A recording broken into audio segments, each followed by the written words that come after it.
Alhamdulillahirabbil alamin wal 'aqibatu lil muttaqin wa la 'udwana illa 'alal zalimin. Wassalatu wassalamu ala sayyidina al-karim Muhammadin wa ala alihi wa ashabihi ajma'in. Amma ba'du. Waqad qala Allah ta'ala fi kitabihil karim yarfa'illahu alladhina amanu minkum walladhina utul 'ilma darajat. Al-ayat sadaqallahul 'azim wa balagha rasulul karim wa nahnu ala dhalika minasy syahidin wa syakirin walhamdulillahi rabbil alamin. Hadirin ibu bapak jamaah salat subuh, para pejuang subuh yang dimuliakan Allah Subhanahu wa taala, syukur alhamdulillah butiran nikmat masih kita terima dari Allah Subhanahu wa taala. Tentu tidak lain rasa syukur yang kita panjatkan kepada Ilahi Rabbi, di mana semakin banyak kita bersyukur, maka tentunya Allah akan limpahkan nikmat yang lain. Hampir setiap waktu, hampir setiap saat, baik setelah sholat lima waktu maupun sholat-sholat yang lain, kita mengucapkan kalimat-kalimat zikir. Di antara kalimat zikir itu hadirin adalah kalimat tasbih. Subhanallah. Ketika seseorang itu melontarkan kalimat tasbih, pada hakikatnya, pada dasarnya adalah satu ungkapan, pengakuan. Begitu indahnya alam semesta ini diciptakan dengan aksesorisnya. Tidak ada kata-kata yang bisa mewakili, tidak ada kata-kata yang bisa dilontarkan dengan keindahan, keistimewaan yang kita saksikan, baik kita rasakan, kecuali dengan melontarkan kalimat tasbih. Subhanallah, Maha Suci Allah. Bahkan ini kalimat sangat dicintai oleh Allah, didawamkan oleh para malaikat, dicintai oleh baginda Rasul Nabi yang mulia Muhammad sallallahu alaihi wasallam. Jadi ketika kita mengucapkan kalimat tasbih Subhanallah, ini adalah pengakuan diri kita dengan sesuatu yang kita rasakan, kita lihat dan kita sentuh. Maka kalau baca tasbih yang serius, Subhanallah, Subhanallah. Kalau yang tidak serius kelihatan dari tasbihnya, Banallah, Banallah, Banallah. Begitupun ketika kita mengucapkan kalimat tahmid Alhamdulillah, pada dasarnya hakikatnya bahwa kita sedang mengakui nikmat yang kita rasakan, nikmat yang kita lihat. Maka begitu banyaknya nikmat, tidak bisa ada satu kalimat pun yang mewakili dengan kalimat-kalimat indah. Tidak ada satu pun kalimat yang mampu kita lontarkan dengan begitu banyaknya nikmat, kecuali ada satu kalimat yang mampu mewakili, yaitu kalimat tahmid Alhamdulillah. Jadi Alhamdulillah ini kalimat. Jadi ketika seseorang ini mengucapkan kalimat Alhamdulillah, ini luar biasa. Dia sedang mengakui hatinya yang dalam itu bahwa nikmat Allah begitu amat banyak, karunia Allah begitu amat besar. Begitupun ketika seseorang mengucapkan kalimat takbir Allahu Akbar, pada dasar mengakui kebesaran Allah Subhanahu wa ta'ala. Maka kadang-kadang dipleset-plesetin kalimat-kalimat indah itu. Ya, di antara kalimat istighfar itu kan kalimat yang luar biasa, kalimat pengakuan sekaligus penghapus dosa. Pelit kita dengan kalimat-kalimat yang indah itu. Ketika kita mengucapkan astagfirullah hanya di masjid, hanya di majlis taklim, hanya ketika waktu setelah selesai sholat. Tapi banyak sedikit dari golongan manusia sendiri berat mengucapkan astagfirullah di depan pergaulan. Dia mengucapkan, melontarkan astaga, ya, bahkan ditambahin astaga. Ini kan luar biasa ini. Ketika kita diperintahkan minimal zikir mengingat Allah, ya Allah. Ya, bahkan Imam Al-Ghazali ini memberikan ijazah dalam kitab Nasaihul Ibad. Andaikan kita dimudahkan rezeki, diberikan kewibawaan, dimudahkan urusan, ya, mengalahkan musuh tanpa perang, maka Imam Al-Ghazali yang dikenal dengan Hujatul Islam ini memberikan ijazah. Ijazahnya apa? Ya Hayyu ya Qayyum. Jadi ya Hayyu ya Qayyum. Ya. Berapa? 1000 kali. Tengah malam.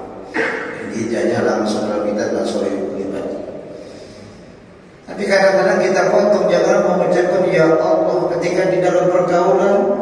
Kalau dalam masjid kita mampu ya Allah, ya Hayyu ya Qayyum, ya Azim, bahkan ya Rabbal Alamin. Tapi gengsi kita ketika waktu di depan umum, di tengah masyarakat, di antara pergaulan, bukan ya Allah yang diucapkan, tapi ya ampun. Ya ampun diganti. Ya, kan ya salam masih bagus, Pak. Karena salam itu asmaul husna, nama Allah juga. Ini ya ampun, astaga naga, ya Masya Allah. Salam aja dipotong, assalamualaikum, waalaikumsalam. Ya karena tuliku, Masya Allah, ini luar biasa.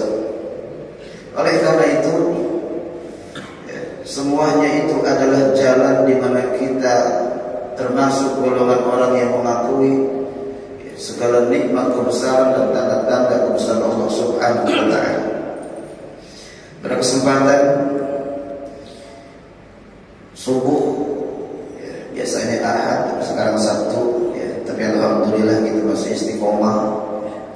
Anak-anak kita sekolah juga sudah mulai libur. Ya, orang tuanya juga agak free sedikit dan racing sedikit ya. Tidak pulang kampung kayaknya dari wajah-wajah ini. Istiqomah di Batam ya. Baik, pada pertemuan yang lalu kita mengkaji satu ayat dalam Quran surat Yasin. Ayat terakhir itu adalah wa inna sya'nudhikum fala sarikha lakum wa lahum yanqudun illa rahmatan minna wa mata'an ilahi. Nah kita sampai situ, wa mata'an ilahi, dan bentuk kenikmatan, ya, bentuk ya kenikmatan mata itu, permainan, keindahan ilahi, sampai datang waktu yang ditentukan oleh Allah Subhanahu wa Ta'ala. Ayat ila qidai ajalihim, yakni la had yanfiduhum min adabi illa anna narhamuhum illa min qada ajalihim. Jadi sampai mati datang ajal, waktu yang ditentukan. Setiap manusia punya umur beda masing-masing. Tapi ingat, usia umat Muhammad itu antara 60 sampai 70. Wa aqalluhum yajuzu dzalik. Sedikit yang lewatin itu kata Nabi. Sedikit. Kalau sedikit berarti ada. Kalau sedikit berarti ada yang lewatin. Ya, mudah-mudahan kita yang hadir umur kita panjang. Amin ya rabbal. Sehingga kita istiqomah duduk di majelis ilmu, ya. Sehingga kita istiqomah membangun masjid. Semakin bertambah usia, semakin juga bertambah amal ibadah. Ini khairukum, ya, ini khairun nas kata Nabi. Khairun nas man talaqahu wa hasanah Hadirin ibu yang dimuliakan Allah Subhanahu wa Ta'ala. Kadang-kadang hampir setiap waktu kita selalu mengucapkan umur panjang, ya, padahal umur seseorang itu gak ada yang tahu panjang atau pendek. Anak-anak kita berulang tahun dengan tetangga, ya, panjang umurnya. Tapi tidak sedikit, 3 hari banyak menitnya meninggal. kita itu mengucapkan panjang umur karena ada harapan dan doa mudah-mudahan umur kita panjang. Padahal setelah kita mengucapkan gak jauh dari 2 hari 3 hari ada juga yang mati. Oleh karena itu, mari kita gunakan panjang usia kita, bertambahnya usia kita harus diiringi, dihiasi, disinkronkan dengan juga bertambah amal ibadah kita. Amin ya rabbal alamin. Kita masuk pada ayat selanjutnya. A'udzubillahi minasyaitonir rajim. Wa idza qila lahum ittaqu ma baina aydikum wa ma khalfakum la'allakum turhamun. Wa idza qila lahum, dan apabila diucapkan, dikatakan lahum kepada mereka. Mereka di sini adalah orang-orang kafir. Tapi ayat ini juga menunjukkan kepada setiap manusia, kepada kita, karena Al-Quran diturunkan itu bukan untuk orang-orang kafir. Ayat Al-Quran diturunkan adalah peringatan untuk manusia, awalnya manusia. Dikhususkan lagi kepada orang-orang yang beriman. Mana bukti Al-Quran untuk seluruh manusia? Banyak ayat di kota Mekah diturunkan dengan kalimat ya ayyuhan nas. Ya manusia. Siapa aja manusia yang merasa dirinya manusia? Berarti Quran ini global, universal. Semua manusia. Al-Quran ini diturunkan untuk manusia. Ketika Nabi kita hijrah ke kota Madinah, ketika Nabi kita sukses di Madinah, banyak orang-orang yang hijrah pun itu yang lebih mantap lagi keimanannya, sehingga ayatnya pun berubah, kalimat nidanya dengan kalimat ya ayyuhalladzina amanu, orang-orang yang beriman. Hadirin ibu bapak yang dimuliakan Allah, jadi Quran itu diturunkan sebagai peringatan, sebagai hidayah. Maka nama Quran itu banyak sesuai dengan fungsinya. Quran, Nabi menyebutnya bahkan di dalam Quran itu sendiri bahwa Quran namanya Al-Huda. Al-Huda itu artinya petunjuk. Memang Quran ini diturunkan untuk petunjuk. Untuk petunjuk yang mana dan untuk siapa?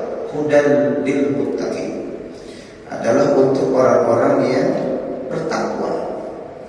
Pegangannya ini Quran, petunjuknya ini arahnya adalah Quran. Maka kalau kita ingin memiliki petunjuk dan petunjuk ini sering dan bahkan rutin kita minta kepada Allah ketika sholat, ihdinas siratal mustaqim, ya Allah tunjukkan kami jalan yang lurus. Begitupun Nabi kita menyebut nama lain Quran sebagai asy-syifa. Syifa itu obat. Ya, syifa itu obat. Bukan hanya obat secara fisik, Quran juga bisa mengobati secara batin. Kalau hati kita sedang gundah, melihat orang punya, kita pengen punya.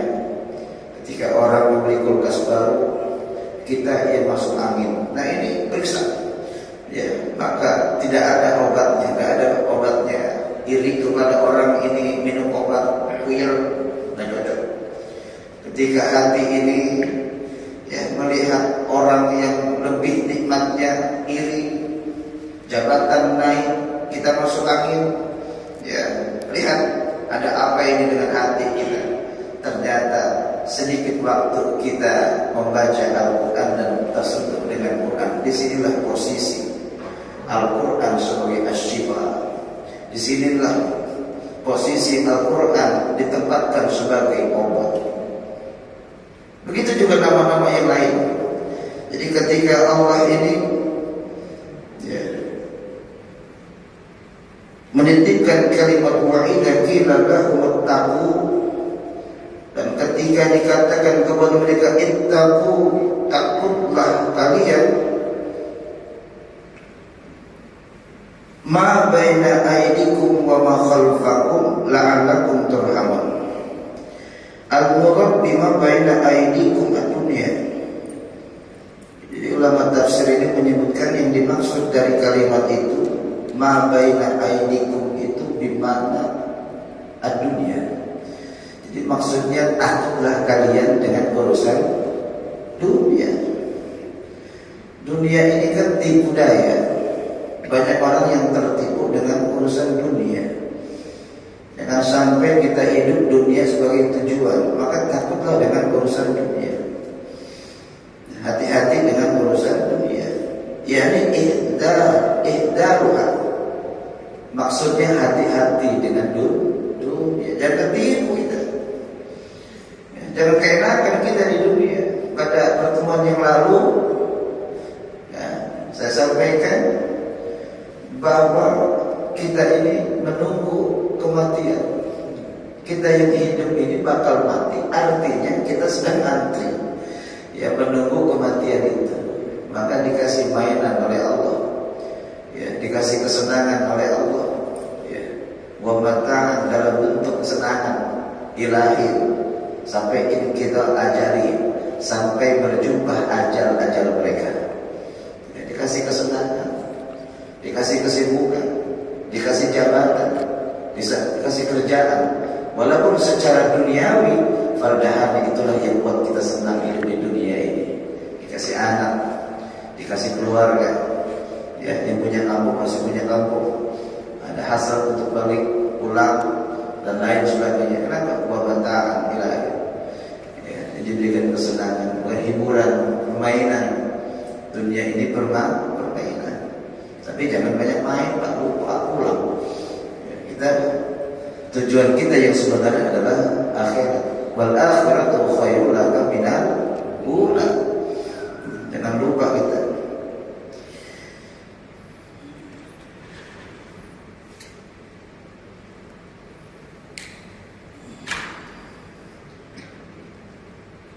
Wa qila ma baina aydikum ma asaba min qablikum min al-umam.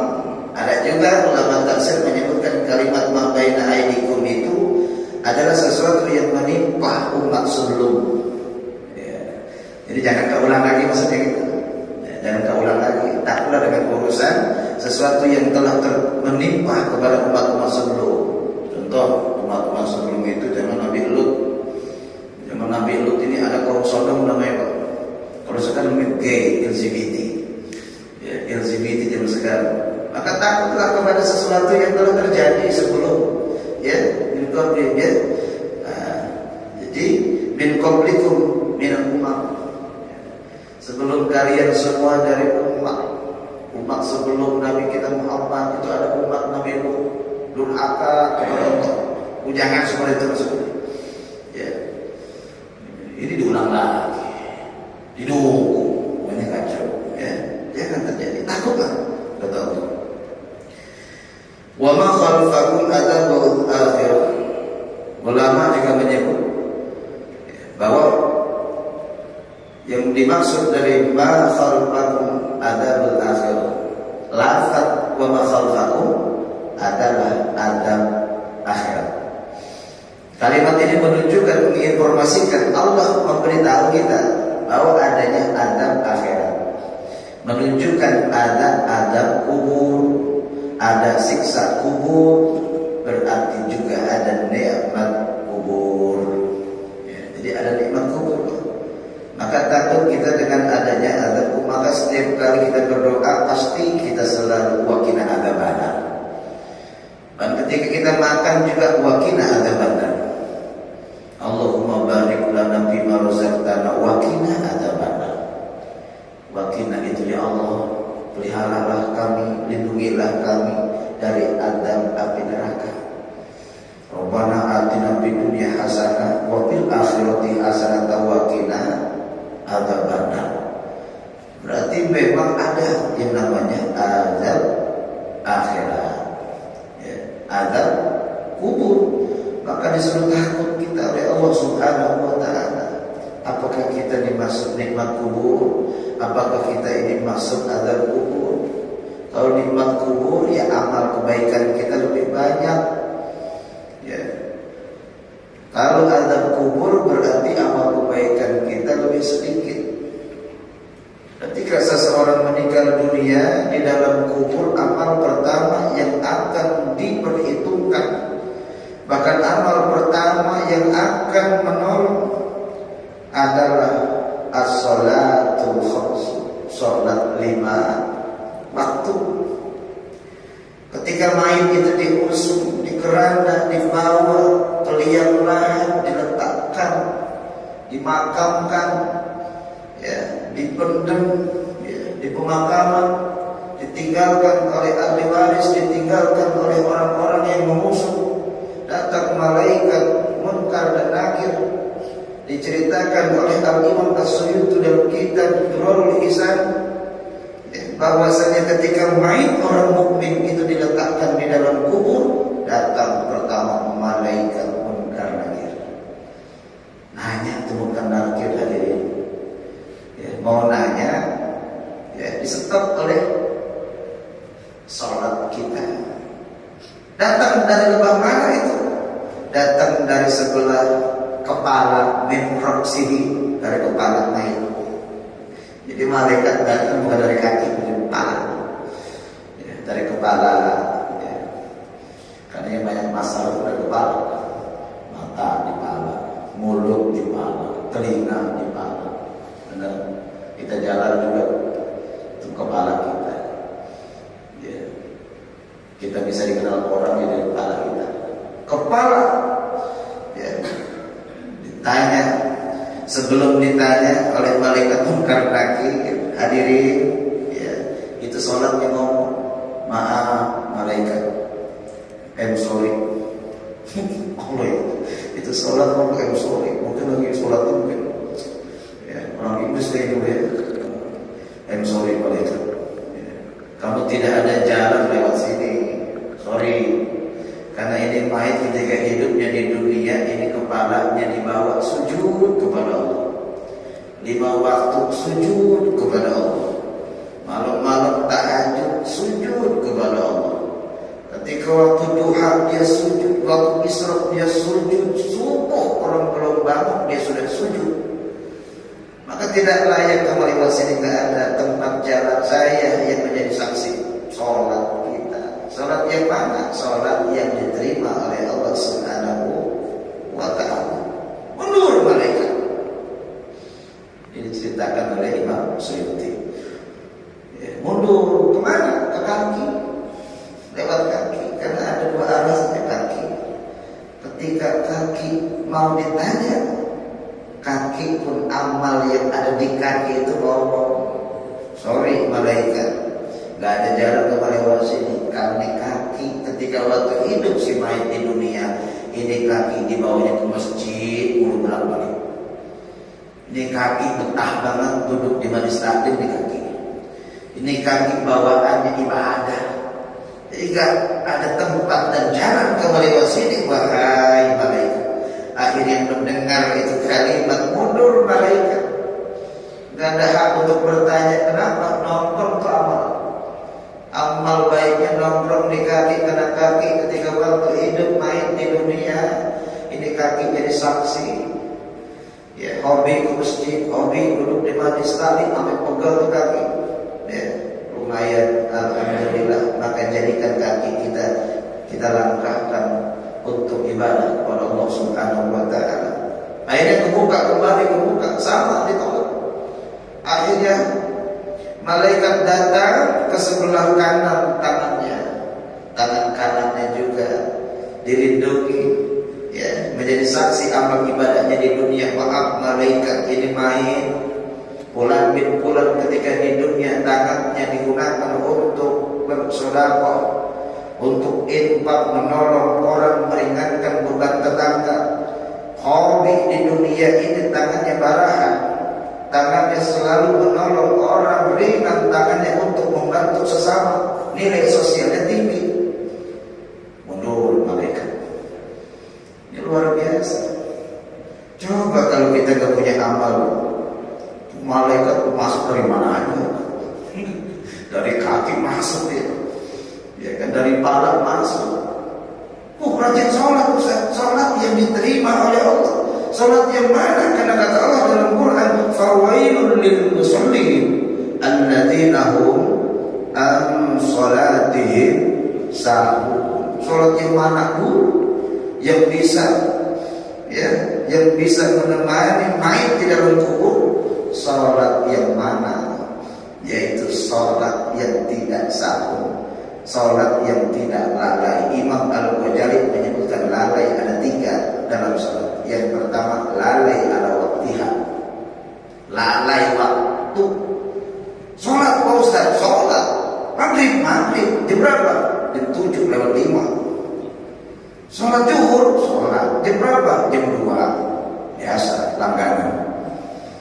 Sholat subuh, sholat kapan? Jam 6. Orang lagi isuk di subuh.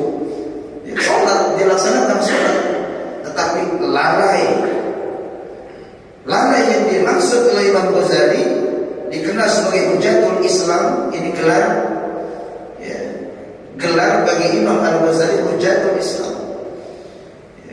Yang pertama kata Imam Al-Ghazali, lalai yang dimaksud adalah lalai sahur ala waktiha, lalai atas waktu. Ketika masuk malaikat datang, nih sholat belum datang, sholatnya rajin. Ditanya ngapa dia, akhirnya dipukul hancur oleh malaikat ini, dihajar oleh malaikat Jabariyah. Akhirnya ketika sudah remuk hancur, datang sholatnya, amalnya lambat. Ditanya oleh malaikat, man anta, siapa kamu? Ana, iya anta siapa? Ana sholat takkan, aku sholat bukan. Aku ini adalah sholatmu ketika di dunia. Kenapa kamu lambat membantuku dan remuk hancur begini baru datang? Apa kata sholat? Sorry bos, ketika di dunia ente juga sering lambat. Ya kan, ente juga sering lambat. Ya wajar saya lambat sekarang. Bagaimana amal? Ya kan? Bagaimana amal? Ketika di dunia kita lambat mendirikan sholat, melaksanakan sholat juga nanti lambat, ya, menemani si mayit di dalam kubur. Oleh karena itu kata Allah, fawailul lil musallin alladzina hum an sholatihim sahun. Yang kedua kata Imam Al-Ghazali, sahun yang dimaksud adalah sahun, ya, ala qalbiha, sahun hatinya. Lagi sholat, Allahu Akbar, dari dompet hilang. Ketemunya lagi sujud, ternyata dia jok motor. Dulu tadi itu sholat, pikirannya di Botania sampai Cikitsu, balik lagi itu sampai ke Taras, sholat.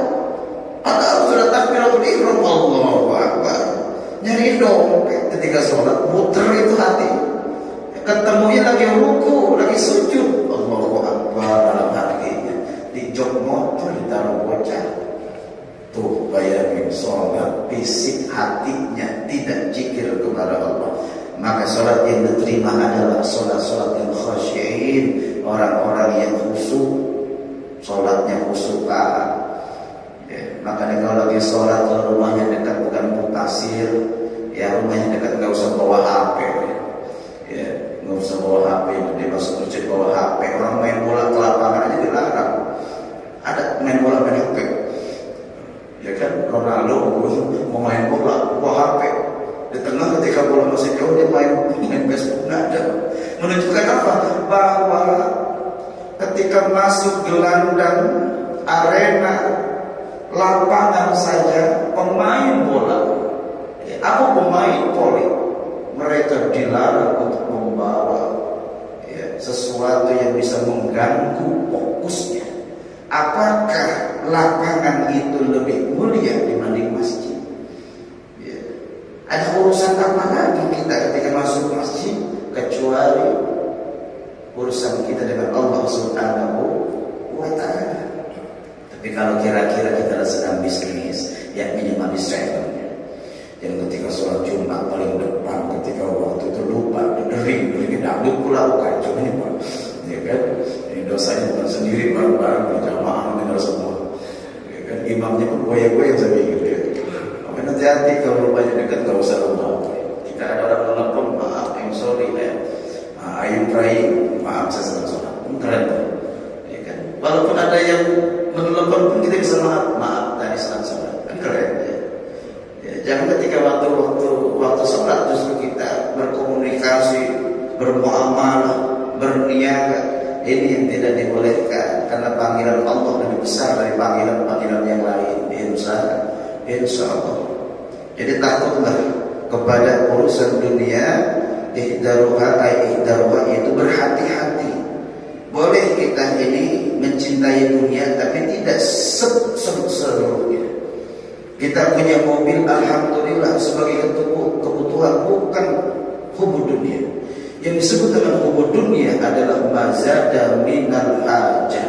Ini yang definisi dari hubud dunia, ya, mazada minal hajah, ya. Sesuatu yang menambah dari nilai kebutuhan. Nilai kebutuhan hubud dunia namanya. Udah punya mobil bagus, mereknya bagus, sudah cukup. Kenapa? Karena melihat merek mobil orang lain. Padahal udah cukup menurut kebutuhan. Udah keren. Bahkan banyak orang yang gak punya tuh mereknya itu. Beli HP 11 juta, nggak cukup. Kenapa? Melihat HP orang yang 20 juta. Nah ini hubud dunia. Tapi kalau bapak punya HP tahun zaman dulu yang masih Nokia, kik merasa cukup, luar biasa. Juhud itu Pak. Ini bukan hubud dunia, juhud itu luar biasa tingkatan itu, ya, bertasawuf. Nah, tapi kita punya Android sekarang karena memang kebutuhan. Kalau kita tidak ada WA kan repot. Sekarang semuanya sudah pakai alat komunikasi berupa WA. Ya, anak kita sudah main Facebook, maka orang tua jangan ketinggalan berteman sama siapa anak kita. Ya, maka itu kebutuhan. Dulu motor adalah, ya, barang primer, ya, barang sekunder, tertier, barang mewah. Kalau sekarang motor ini bukan tersier lagi, melainkan primer. Di zaman dulu orang punya motor itu luar biasa. Anak lurah aja punya, betul. Ya, ketika di kampung luar biasa susah kita ke pasar jalan kaki, anak sekolah jalan kaki. Kita silaturahmi zaman dulu kalau Idul Fitri itu ke rumah kurba jalan kaki kerelon. Sekarang tangga lewatin apa? Motornya bagus baru, mobil bagus baru. Ya. Akhirnya komunikasi kadang-kadang cepat memang, tapi komunikasi sama tetangga ada jarak. Anak sama orang tua kurang komunikasi, yang satu main game, yang satu bisnis. Padahal deket-deketan, gak ngobrol Pak. Bener, coba lihat nanti kalau ke Botania, kalau ke Taras orang terdekat-dekatan, tapi masih MM sendiri-sendiri. Ya, sudah. Oleh karena itu, ya, hubud dunia itu adalah mazada minal hajah, menambah sesuatu dari kebutuhan. Kalau kita sedang merasa butuh, kita punya pesawat terbang Pak, tapi butuh, ya gak apa-apa. Kita punya rumah besar tapi butuh, memang Ustaz, saya ini anak tertua. Kalau main ke sini banyak saudara saya. Kalau rumah saya kecil, rumah apa Ustaz? Rumah saya besar begini, bukan untuk gaya-gaya Ustaz. Kenapa? Karena keluarga besar saya, bukan orang yang gede-gede, bukan. Keluarga besar itu banyak keluarga ini. Kalau lebaran datang tuh gak muat rumahnya kalau kecil. Maka saya buat besar Ustaz. Nah itu gak apa-apa. Itu namanya kebutuhan. Begitu.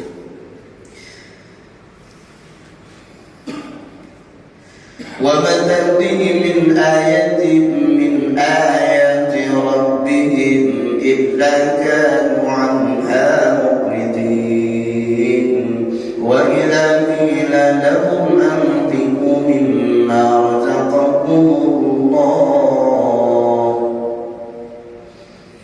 وَمَا تَأْتِيهِمْ مِنْ آيَةٍ مِنْ آيَاتِ رَبِّهِمْ. Dan tidak datang kepada mereka, kepada orang-orang kafir, min ayatin, dari ayat, dari tanda kebesaran Allah, min ayatin, dari tanda-tanda Rabbihim, Tuhan dan mereka. Jadi tidak ada satu ayat pun, baik ayat dalam bentuk ayat kauniyah walaupun ayat syar'iyah, itu tidak datang kepada mereka, walaupun mereka mendengar, walaupun mereka mengetahui, min ayati rabbihim, ayat dalatun ala risalati Muhammadin alaihi salatu wassalam, ya, yaitu yang menuduhkan ala risalah Muhammad alaihi salatu wassalam, sampai kepada mereka itu risalah Muhammad, tetapi mereka tidak menjadi peringatan, mereka sombong. Kata Allah, digambarkan kesombongan mereka, illa kanu anha mu'ridin, kecuali mereka berbalik, kecuali mereka berpaling. Diperintah sedekah, mereka menolak. Diperintah mengesahkan Allah, mereka menolak. Ya, turun ayat tentang larangan khamar, mereka menolak. Jadi bukan ayat tidak sampai, memang mereka tidak menerima ayat risalah Muhammad sallallahu alaihi wasallam karena kesombongan mereka menutupi kebenaran yang dibawa oleh Muhammad sallallahu alaihi wasallam. Illa kanu anha mu'ridin. Wa idza qila lahum anfiqu mimma razaqakumullah, dan apabila dikatakan kepada mereka hadirin anfiqu, berinfaklah, mimma tinabarun razaqakumullah anu perincikian ke arah jengabe Gusti Allah. Jadi diperintahkan infak nolak, diperintahkan sedekah nolak. Infak sedekah sering jadi satu kata. Kalau kita bicara infak, bicara sedekah itu kadang-kadang sama Ustaz infak dengan sedekah. Kalau orang mengatakan infak sedekah itu sama, boleh. Kenapa? Karena infak dan sedekah banyak persamaannya. Ketika ada orang mengatakan infak sedekah itu beda, Ustaz, boleh. Kenapa? Karena memang infak dan sedekah ada perbedaan. Mana orang yang mengatakan infak sedekah itu sama-sama satu mengharapkan keridhaan Allah, infak dan sedekah. Ada juga orang mengatakan infak sedekah beda. Ya, boleh. Kenapa? Karena memang infak dengan sedekah ada perbedaan. Perbedaan infak dan sedekah itu dari hadnya saja, dari batasannya saja. Kalau sedekah itu secara global, lebih luas, universal dibanding infak. Kalau infak nama kerennya supaya kita ingat dengan infak itu donasi. Infak itu donasi. Infak itu dibatasi dengan mal, dengan harta. Itu namanya infak. Sedangkan sedekah tidak dibatasi. Kata Nabi, kullu ma'rufin sedekatun. Tiap-tiap sesuatu yang baik, kullu ma'rufin sedekatun. Tiap-tiap sesuatu yang baik, kata Rasul, sedekah.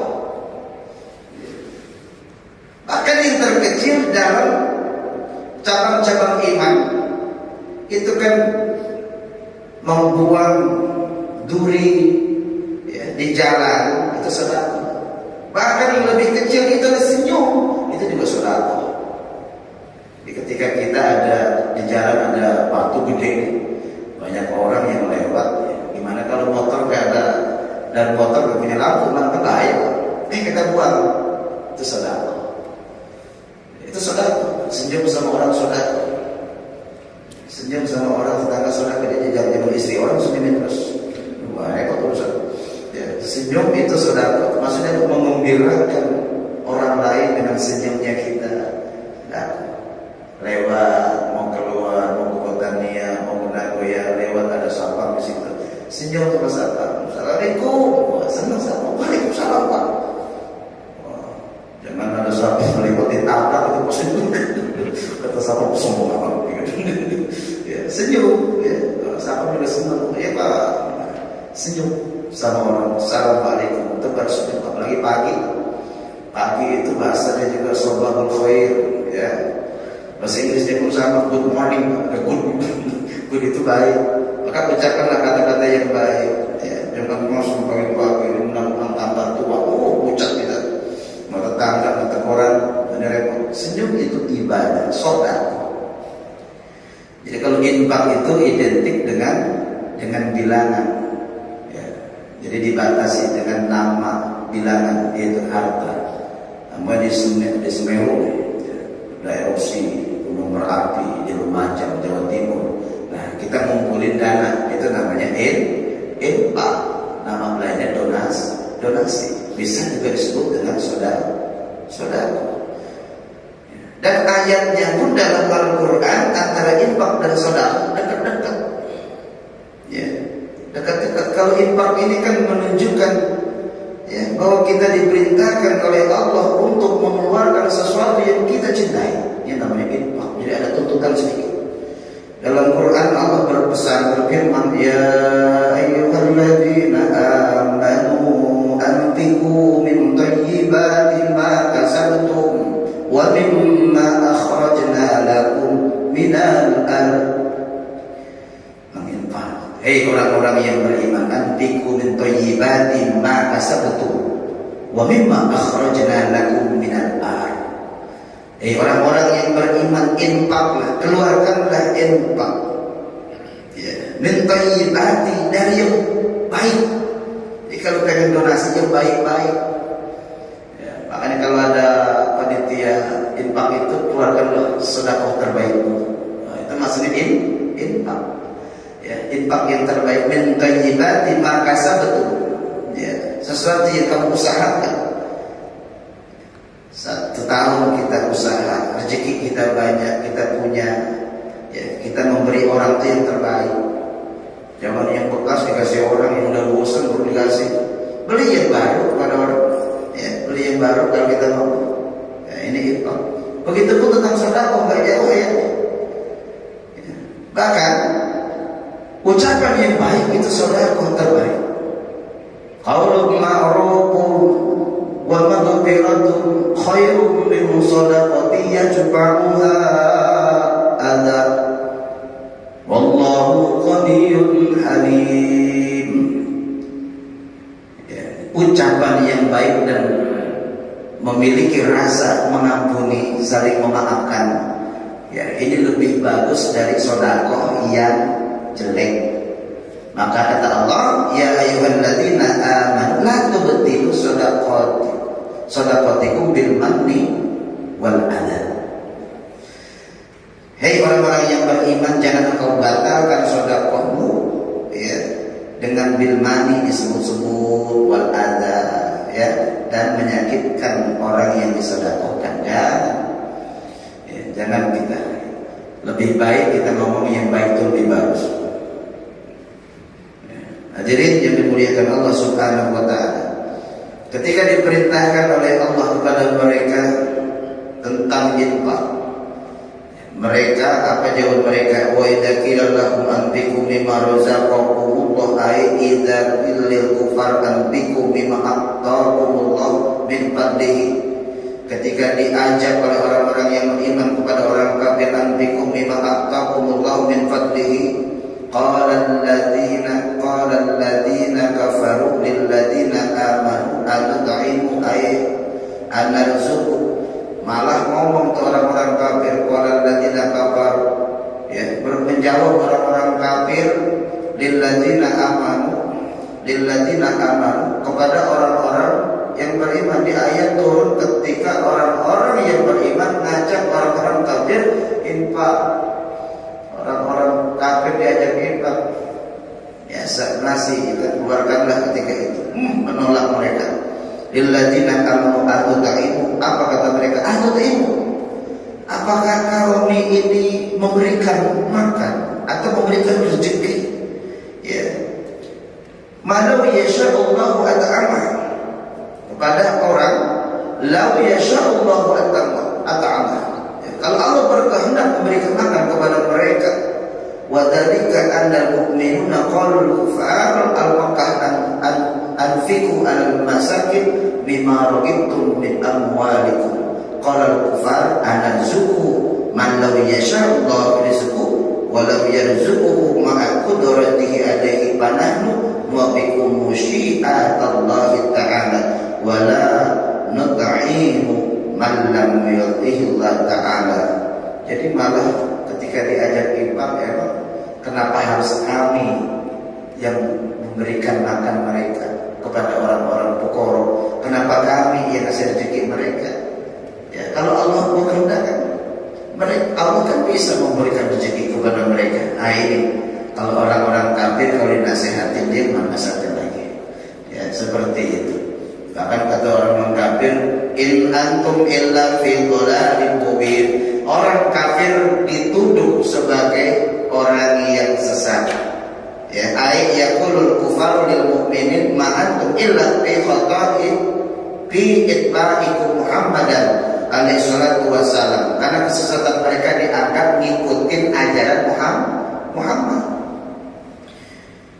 Al-asr in antum ila fi dhalalin mubin khitabun min itba' tatar billahi ta'ala lil kufar. Justru kalimat in antum illa fi dhalalin mubin adalah khitab untuk orang-orang kafir.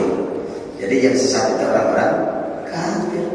Mereka diajak infak sedekah tapi mereka menolak, diangkat kebaikan mereka tidak mau ya. Ya, in antum illa fi dhalalin mubin. Hadirin yang dimuliakan Allah Subhanahu wa taala. Jadi kita lanjutkan pada ayat yang berbunyi wa yaquluna mata hadzal wa'du in kuntum shadiqin. Dikit-dikit insyaallah bermanfaat. Bahkan kata Nabi balighu anni walau ayatan. Ini bentuk 3 ayat ya. Kata Nabi 1 ayat. Ini 3 ayat luar biasa. Ini kita ngaji sudah di pertengahan jalan ya. Jadi setengah jalan lagi selesai. Mudah-mudahan ya bermanfaat dan bisa mengamalkan ya, memahami Al-Quran dengan tafsirnya luar biasa. Mudah-mudahan mendekatkan diri kita semakin dekat dengan Allah Subhanahu wa ta'ala. Esensi istinbat dari pertemuan kali ini sesuai dengan apa yang telah kita kaji bersama. Marilah kita bersama-sama. Tentu yang pertama adalah takut dengan urusan dunia. Yang kedua juga kita harus mempersiapkan amal ibadah kita untuk akhirat. Yang ketiga kita juga banyak berinfak sedekah. Andaikan ya diberikan kesempatan hidup kembali walaupun 1 saat, ketika ditanya apa yang kamu lakukan di dunia dengan waktu yang singkat itu, apa kata si mayit, saya akan bersedekah. Oleh karena itu jangan sampai kita di dunia ini sedekah kita sedikit walau padahal kita banyak rezeki. Jangan sampai kita melupakan infak. Kalau menolak infak, bahkan tidak pernah infak, sama saja kita kedudukan dengan orang-orang kafir yang diajak oleh Allah lewat orang-orang yang beriman.